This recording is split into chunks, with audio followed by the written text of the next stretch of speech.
Welcome home. We are WNST. Tassel Baltimore. Baltimore Positive. We are positively doing some great things around here now that baseball season is over. It's never over for the people that are involved in baseball, certainly watching the postseason and all that. But Luke and I are getting together next Friday. We're doing the Maryland Crab Cake Tour in Essex over on the east side with our friends at the Maryland Lottery. I'll have scratch-offs to give away for all of you legally of age, but everybody can come and eat the pizza and the crab cakes, especially the ice cream because it's Luke's birthday. It's my birthday. It's all brought to you by our friends at Liberty Pure Solutions as well. They're taking me out on the Oyster Tour. 1-800-CLEAN-WATER. They keep my water clean. And, of course, Jiffy Lube Multi-Care powering Luke up to get him back and forth to Owings Mills for the Bengals and the Commanders and football. And we're watching baseball on TV after what happened to the Orioles on Tuesday and Wednesday and only scoring one run. And I have this great partnership with Coppin State University. We've had it for a long time. I think it's our 14th year together in many, many ways, in many capacities. We run games. I know most of the people over in West Baltimore on the campus over there. Dr. Anthony Jenkins is a frequent visitor around here for our Coppin State segments. But I have a little latitude to have other professors and deep thinkers and baseball head coaches on as well. Sherman Reed has been my friend for a number of years. He's a good man. He's baseball man, which I love the most. And I don't know how often you win the MEAC. I'm going to let you brag about all of that. But a couple of things. First thing, the Orioles were playing. They needed some relief pitching, and you just hired Wayne Franklin to be your pitching coach. And I was wondering if the lefty from Northeast, had a couple innings left in him. But then I looked and thought, damn, he's almost as old as me. He's 50. Feels like 5 minutes ago that we were all 28 and trying to be a left-hander in the bullpen in the big leagues. But, Sherm, it's always good to have you on. I know it's not baseball season, but I know you've been glued to this. You're an Oriole fan like all of us, right? Oh, yeah, man. It's been a tough 48 hours for all of us Oriole fans, for sure, man. Well, give me the lowdown on, first off, on Wayne and what's going on with your program, because I've been talking a lot about how Mike Elias and Sig Mejdal and Brandon Hyde, all the management will get together and evaluate everything. And some guys are going to need surgeries and off-season this and contract that and free agent and all that. But I think you evaluate the game a little differently in watching it as a manager, as a coach, as a man who played the game. You've been a cop in a long, long time. It's really hard when you don't hit the ball. And I think this time of year, pitching's so important. And I think we saw that on both sides of the series, really. And we were worried if our pitching would hold up. But when the bats go silent, and it's been silent now for a little while for the Orioles, it's really, really a tough thing what's going on with the Orioles and hitting the ball, right? Yeah, I tell you what, I know that I can be very tough on offense. I know here at Coppin, we tell the recruits, coming in the door that the Coppin way is a disciplined approach, because the bottom line is the toughest thing to do in baseball or in any sport rather is to hit a baseball. And you don't want to make it any more complicated than it needs to be. So we just preach disciplined baseball. I know the last 2 or 3 years, when you look at on-base percentages, there was a point in time just this past season where we struggled a little bit with this young team. But through the first third or so of the season, we were in the top 10 in the nation in on-base percentage, because you can't swing at pitchers' pitches, and you got to give yourself a chance. And there's that fine line between being overly aggressive and then being disciplined. And unfortunately, when you bat 167 in playoff baseball, and that's the worst average of the 8 teams currently playing in Major League Baseball, you bat 167, that's not going to do it. And the team that got the 2 wins batted 219, but it was the difference with the plate discipline and taking a walk. I get frustrated watching a 3-1 swing at a ball out of the strike zone, and you leave the opportunity to be the tying run by taking a walk.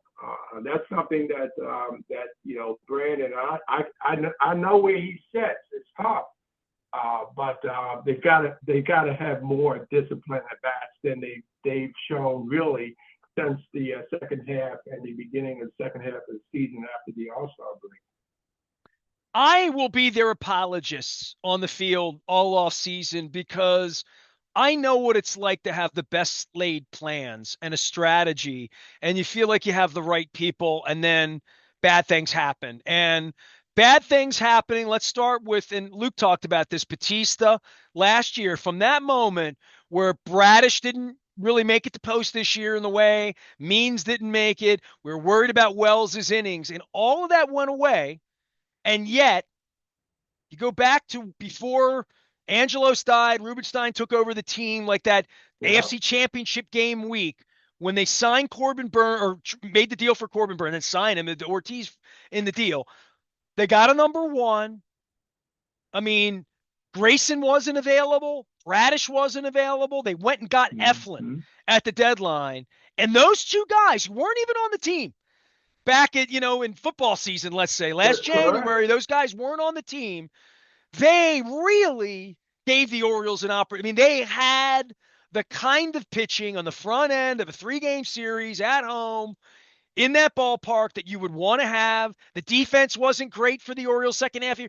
Defense didn't let them down. They got runners on, bases loaded, nobody out, runners in scoring position, all of that. But the pitching was the thing that we were the most worried about.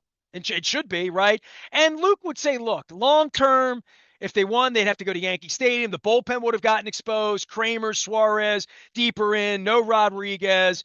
That it would have been tough. It would have been tough for them to win a World Series based on where their pitching was. But I'll tell you, to get bounced out when you get that kind of starting pitching that they Yeah, got from outside the organization, really from a good space from a management standpoint.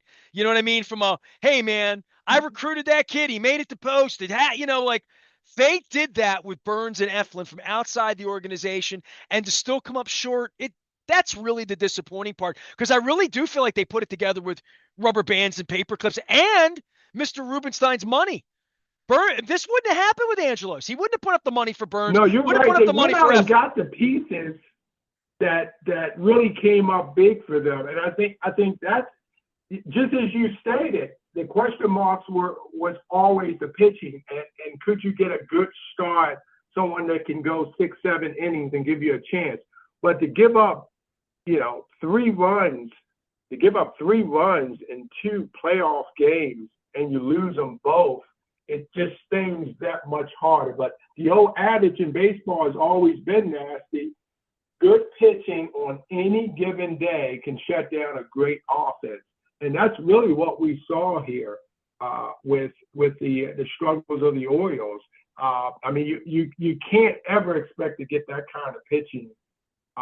It was set up really well for us, playing at home, Camden Yards, and with the gems that we got, from the starting pitching position, it is tough. But again, when you have a short series, Nestor, you gotta do the small things to win, man. You gotta take some chances. The catching for Kansas City isn't really all that great, but you gotta take some chances. And as a head coach myself, when you lose a 1-1 or a 2-1 game, you do have to sit back and say, is there anything I could have done as a guy calling the shots, basically, to find a way to get a run across the plate. And even though bunting isn't part of what the Orioles do, but in a short series when you're not hitting, you got to do something different. And like I said, it's going to be a tough off season because the two guys came up so big for you on the mound, and you got to find a way to score some runs when you only let 3 in 2 games and you don't get 1 win. That's pretty tough. They call him a head coach over there. We call him a manager. I call him Skip. He is Sherman Reed over Coppin State, our partners with the Eagles. We appreciate everything that they do. And as I said, Dr. Jacobs, we're going to be talking to a lot of professors and different people on campus. I've always had the sports folks on. I've always had coaches on back when Juan was coaching. And, obviously right now we're going into basketball season. So I'll be over there chasing you guys around. But last thing on the Orioles, because I want to get to the Coppin. I want to talk about Wayne. I want to talk about what you're doing over there, and just getting the kids back on campus in a general sense as an educator and being on campus. I can see you're sitting in the campus right now. I see the lighting coming off the field there. Orioles for you off season. I mean, you love the Orioles and the lineage of the seat that you're in. Paul Blair used to come on my show all the time when he sat in your chair over there Yeah. for many, many years. The Orioles and Coppin have a partnership and HBCUs, and there's a night like all of these things that happen. But you love the Orioles. You're a fan of the Orioles. You're frustrated like all of us, right? A little off season for you, things that you'd like to see. Do you have any prescription at all for them and thoughts that what could get you excited about opening day next year? I just think that you've got, there's a lot of unknowns, and it almost appears some of that talented these young players. I'm not saying this is the reason why the offensive woes occurred, but you have so many of them playing for contracts and trying to secure their families. And I just wished I saw more team oriented at that. And so, that, and again, this isn't on Brandon Hyde. When you have your four big time hitters in Henderson, Sandair,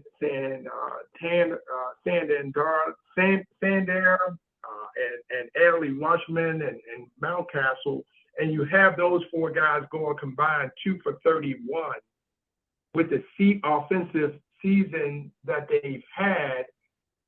You're not going to get rid of that talent. You're just not. So I just would like them to go back to the 23 season where we offensively anyway, I think we were a little bit more disciplined at the plate, and I think there was more small ball integrated into our offense. This year, I just think it was all about long ball. And when you look at the fact that statistically, whether it's slugging, home runs, we're like number one in Major League Baseball. But at the end of the day, that don't win you baseball games. So to get excited about the Orioles in the offseason, I just think they need a little different strategic approach to take from the offensive side of the ball, because the talent is really there. And it's going to be a tough offseason with some of the pending free agents that we potentially can lose. But overall, I wouldn't tear the team all the way down up, because the talent is there. Sherman Reed is here from our partners at Coppin State University. They have a new pitching coach over there. He's a former major leaguer that I remember as a very young man at Northeast, and going to the big leagues and pitching in the minors.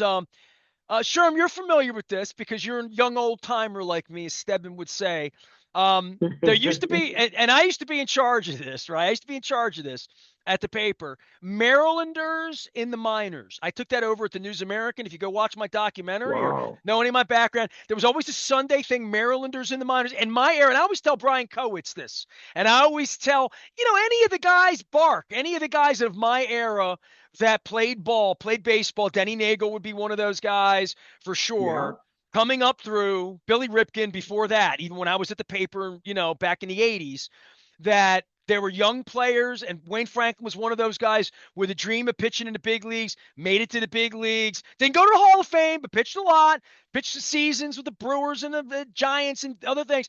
And he's now on your team. You bring a guy in and say, this guy pitched 6-7 seasons in the big leagues, man. You got to listen to him, right? And I think for young people, that brings a credibility that, if you haven't done it, you don't have that credibility, right? Yeah, I can tell you what, man. Instant credibility is what it's about. I mean, at the Division I level, you almost have to have that to get the buy-in that's required to get the most out of these guys. And I can tell you what, when I post that position that we had our pitching lead position was open, I got swamped with, probably in a 3 to 4 day period, I got over 60 resumes for this position. And then I saw Wayne Franklin. I was like, is this the same Wayne Franklin from the area that went on to have a really nice big league career for Maryland. And I looked at his resume, and the only question was whether or not we could. I joked with Wayne and said, "Man, I don't know if we can afford you, man." And the more we talk, and the mental part of pitching is so important, and just having him explain how important the mental part of pitching is, and his stake in that area of development in the area of pitching, it was just exactly what we needed here at Coppin. The first 2 weeks of the fall session, yesterday marked our second complete week of the 6 weeks we're given by the NCAA Division I to play a fall session. Just the first 2 weeks, we pound the strike zone. That's been a problem the last 2 years for this talented young pitching staff, pounding the strike zone. And to see how these kids are pounding the strike zone and competing to weak contact and not always trying to miss the barrel and make it about strikeouts, it's just been a welcome addition to the pitching staff. And I'm excited to see what's going to happen this spring when we take the field. When do you guys take the field? Give me, because a lot of folks don't know about, fall ball and, fall ball, we talk about it, fall ball's a thing, but nobody really, it's not as sanctioned. It's not regular. There's no MEAC champion. Give everybody what happens to kids this time of year that are on your campus, that are Coppin State student athletes. They come from, you've had kids from Hawaii, man. You've had kids from, I don't know how many states in all the years. You've been there a long time, won championships. I mean, the Coppin baseball program, one of the reasons I have you on, it's kind of a big deal, right? Oh, yeah. In fact, man, we do a really good job right now. The feeder we have from the West Coast, whether it's Washington State or California, man, we're bringing in some top-notch baseball players from the West Coast that's now recognizing the opportunity is to go somewhere East Coast, Northeast area, and make a name for yourself. I've got a lot of, over the years, I've got a lot of really good friends in this game that's gone on to coach at different levels of collegiate baseball. That's been really good feet on the ground for us and eyes for us. And we're getting a chance at some really good talented baseball players. And you're right. One of the things I'm looking to do more of moving forward is to nail down some of the talent in Maryland, because typically in any given year, we only have 2 or 3 Marylanders on the entire roster. But now Texas is another state that we're hitting really hard, and we're doing a really good job. Florida has always been a big feeder state for Coppin State baseball. But right now, like I said, the fall has been going tremendous. We want to keep our fingers crossed that we continue to stay injury free. But this is very important time in a young man's career, because you carve your spring role out based on performances that occur in the spring. And like I said, we got a really nice schedule coming up. We're going to open up again with Navy. We're going to go down to the Naval Academy to open up the 3rd week of February, and then we get some home cooking. And that we've got VMI coming in that's Virginia Military Institute coming in for 3. And then we go on a brief trip up the river for a mid-week single game against Villanova, and then we got UMass coming in for 3 games before we start the Northeast Conference part of the season with our conference schedule.